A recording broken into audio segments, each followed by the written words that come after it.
Hi there, welcome to Greece Travel Guide, a slightly different video for today. I thought it would be useful to put together some information for anyone planning on travelling to Greece in the next couple of weeks regarding the current rules and restrictions that are in place for tourists who want to visit the country. And this information has been collected from a variety of sources, including official Greek government websites, Greek news outlets, the UK Foreign Office, and from first-hand information from people on the TripAdvisor forums who are either in Greece at the moment or have recently visited. Let's start by talking about the PLF, or the Passenger Locator Form. So this has been a requirement from the Greek government since the 1st of July for all visitors to the country. And it's an online form. I'll put a link in the description below, and you have to fill it out at least 24 hours before you travel, and you will get an email confirmation straight away, and you should then receive a QR code by email. It's sent out around midnight Greek time on the day that you travel. So for UK visitors, that would come through around 10 p.m. They have made allowance for the fact that if you're travelling overnight, you may not receive the QR code before you set off, in which case the email confirmation should be enough to serve as proof that you filled out the form. And that should get you both on board the plane from your point of origin and also be accepted at the Greek customs. There's some confusion initially around whether it was one form per person over the age of 18 or one form per family. That has been clarified recently, and it is clear on the Greek website that it's one form per family. So effectively anyone living at the same address should be able to travel on one form. However, there have been issues, I know, in the last couple of weeks with people being denied boarding from the UK because they didn't have one form per adult.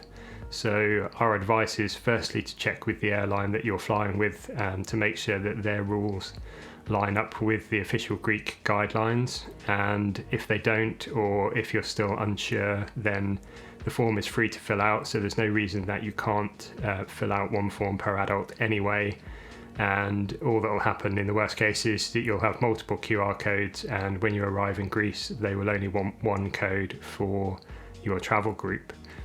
Part of the requirement on the form is that you have to specify the place that you're going to stay for at least the first 24 hours in Greece, although the form itself does ask you for 14 days worth of where you'll be staying, but according to their same website, it does say for at least the first 24 hours. So if you are planning on island hopping or staying in multiple destinations, then just make sure that at the time you fill out the form, you can give an address of where you're planning to stay for the first night. If you haven't actually booked the accommodation, then obviously it needs to be as accurate as possible. But my understanding is that there's really nothing they can do. You know, if your accommodation has to change at the last minute, then you just have to put where you expect to be staying for the first night to the best of your knowledge.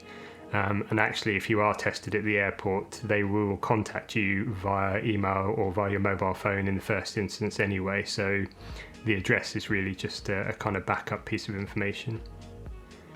Moving on to the next topic, which is that the Greek government have recently introduced a requirement for visitors from some countries to provide a negative molecular test result in order to be admitted into Greece. So I'll put the countries up on the screen now, but from August the 17th, anyone arriving from these countries will have to provide a negative test result, and the test has to be administered within 72 hours of your departure. So I've heard that this has caused a lot of flights to be cancelled because in those countries the tests can cost upwards of €200. So a lot of people are now cancelling their travel plans, which in turn then causes flights to be cancelled. So not looking good if you're currently in any of the countries that are on that list.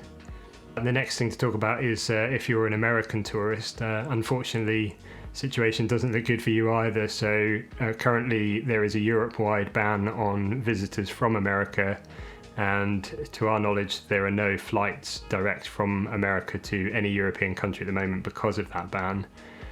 There are a small number of situations where you might be exempt. So if you have dual nationality with a European country, then you may be allowed in, but again, you can't fly direct, so you would have to find a route that would allow you to come into the EU, so either via maybe Canada or the UK.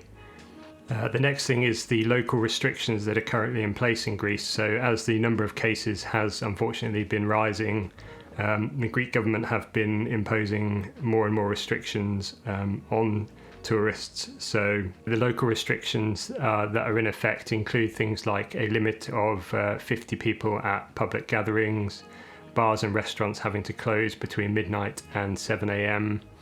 And this is only applying to certain areas of Greece. So I'll put the areas up on the screen now and list them out to you. So they are Crete, Thessaloniki, Halkidiki, Corfu, Mykonos, Paros, Santorini, Rhodes, Kos, Antiparos and Zakynthos. But that list is obviously subject to change all the time, so that's just current information that I have right now. Face masks are required on all public transport, including flights and ferries and at airports. They're also required in any enclosed public spaces, so shops, bakeries, anywhere that you're not sort of sitting down to eat or drink. And on that subject, there's also a restriction on basically no standing customers are allowed in bars, clubs, any entertainment venues, in an effort to sort of enforce social distancing and stop large groups of people sort of congregating together. And last thing to talk about is the current level of COVID cases in Greece, which, as I say, has been unfortunately on the rise in the last couple of weeks due to the increased number of tourists, although many of the cases are actually amongst locals or people travelling directly into Greece from neighbouring borders. So the statistics that we have right now are that there are 6,858 confirmed cases and 226 deaths. And the perhaps more relevant information is the number of confirmed cases per day, which is what certainly the UK government are using as a basis for their quarantine criteria. So we've been told that for the UK government to impose the quarantine, it's likely that the 7-day rolling average has to go above 20, and currently it's around about 13.